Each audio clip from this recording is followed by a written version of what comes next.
Hi, I'm Grant from Quilting Confections, and I've got some tips and tricks if you've got some stitching that's just not looking quite right. One of the first things is to rethread.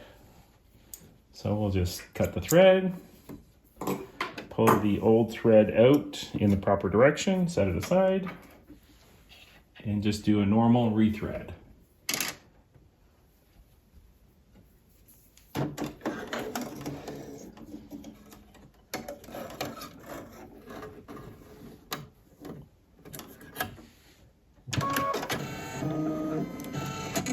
And you can also take your bobbin out, make sure it's in properly, following the diagram. Once you've done this, you can try stitching again and see if your stitching has improved. So if that hasn't worked, let's change the needle. Different types of sewing, different fabrics require different needles. So on the Schmetz needles that we sell at the store, there's little markings here, and there's a guide that you can get, and we can give you that at the store. So you're using the proper needle for the sewing that you're doing. So it's easier to put your pressure foot down, put your needle in, make sure it's all the way up, and snug the needle in. And rethread. And try your sewing and see if it's improved. So if those couple of things haven't worked, the next thing is to take your needle plates off. So we're gonna cut the thread, take it out.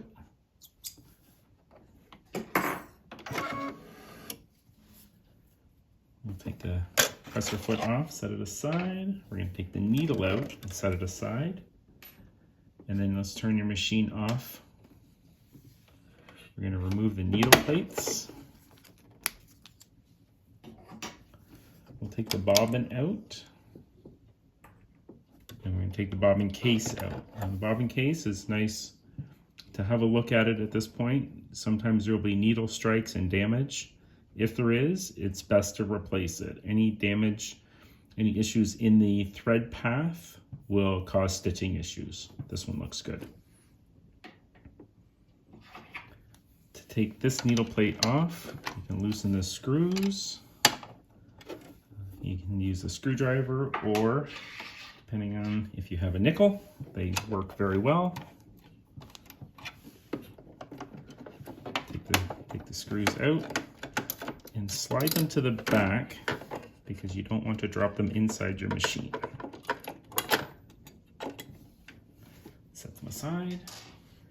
Take the needle plate off. Once this is done, then you can see what's going on here. You can see if there's fluff. Sometimes there'll be fluff in here in the feed dogs. This looks very clean.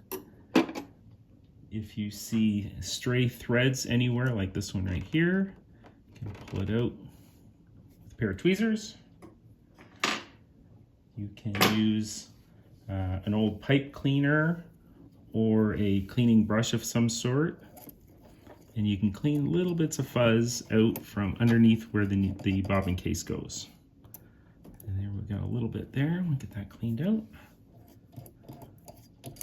And that looks very good.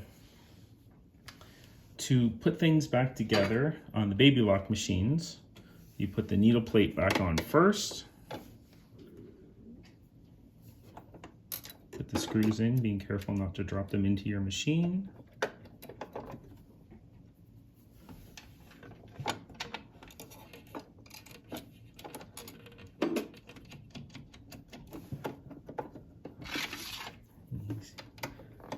Nickel really helps to tighten them up, and they just have to be snug. They don't have to be tight, overly tight. And when you put your bobbin case in on the baby lock machines, you'll notice there's white dots. So you want to line those up, get the bobbin case in, and you always want to make sure the bobbin case is loose, just like that. Put the second needle plate on. Put the bobbin in, thread it properly. And let's let's turn the machine back on.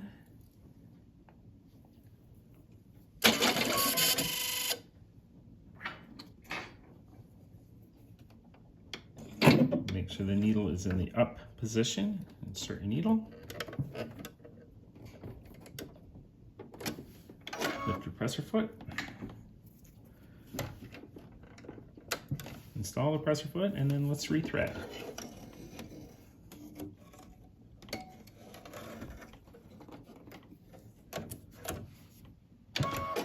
So these handful of tips and tricks are things you can do when when your stitching isn't going well. If things still aren't going well after you've tried all of these things, it might be time to take your machine into your local baby lock dealer for service. We recommend every 12 to 18 months. However, if you are a high volume sewer and do a lot of stitching, you may need to go every 6 to 8 months to get your machine serviced.